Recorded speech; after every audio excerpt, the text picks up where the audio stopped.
how to post photos and pictures and videos on Instagram. Hey everyone, welcome back to our channel.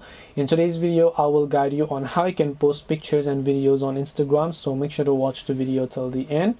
In order to post pictures and videos on Instagram, it's very simple. Just open the Instagram app here, tap the plus icon and make sure you're logged in. Now whether you want to make a post or whether you want to add a picture or video doesn't really matter.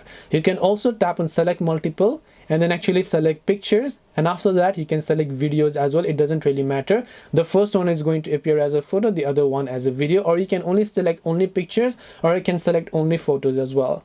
Now just tap the next option here, and after you do that you can use a filter depending on what you like. Tap on next option here, and as you do that, what you just need to do here is you need to add a caption, add a location, tag people, add audience, and you can also post to other Instagram accounts, and you can also tap on advanced settings and do all the other stuff and begin posting it by just tapping the share option.